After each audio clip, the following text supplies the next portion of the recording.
So, I was thinking today, I'm just showing you my cup of tea, my cup of rooibos, liquor kopi rooibos tea. Today, I was sitting with a friend of mine and we went to go and have coffee and a sandwich at an old age home. Right here in town, like up the road. I knew that they were around because my mother-in-law had told me previously, but I didn't know how much I needed it, how much I needed to go. And maybe we're there. We were talking about life and we were speaking about how the lost art of homeliness, the lost art of sitting by your grandmother, the lost art of sitting by your auntie and having her freshly baked scones and milk tart and hertoggies and all of those things is such a lost art. It's a lost comfort, and it's not that we don't have it, it's just that we have less and less of it.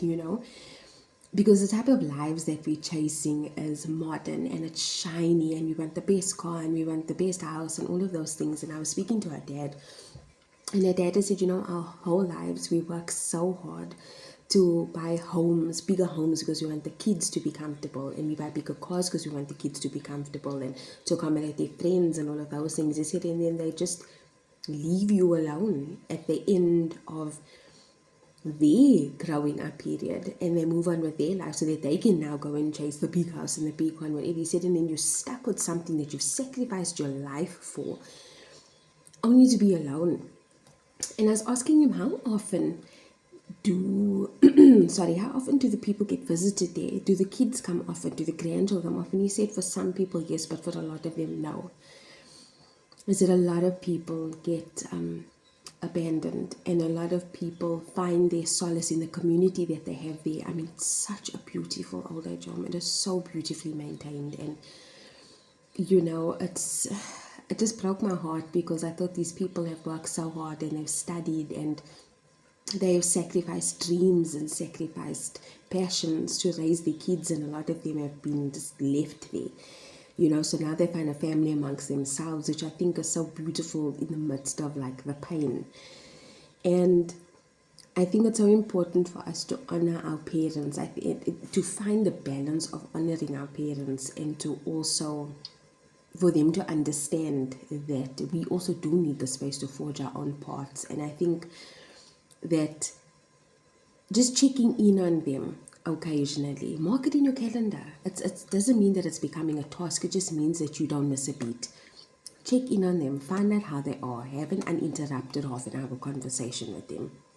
Go and see them sometimes, because one day you're going to get a phone call and you are going to hear that they know more. And this is not a guilt trip, it's really, the Bible tells us, honor your parents, and I'm not talking about fraught, corrupted, toxic relationships. I'm not talking about that. I'm saying if life has gotten a little bit busy, which we all know it has, if you've gotten a little bit distracted, just go. If you are missing your parents, if you are missing your grandparents, you don't need to do anything but go and just go and support them. Go to their charity clothing shop, go buy something, go strike up a conversation, go hear what they have to say. They are full of so much wisdom and so much news and so much just a wealth of knowledge.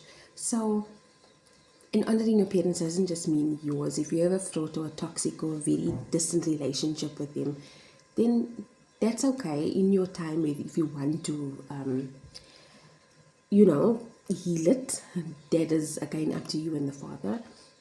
But if not, just go there. Well, like could be tear and now it's gone. And I promise you, what it did to my soul, it just made me feel so warm and comforted. Not like I was visiting my granny. And granny is alive and well, by the way, but she lives quite far from me. So just feeling that comfort and that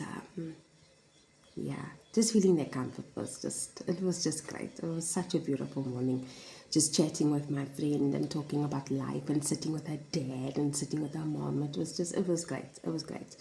So I'm gonna go enjoy my tea and my scone, which is so nice.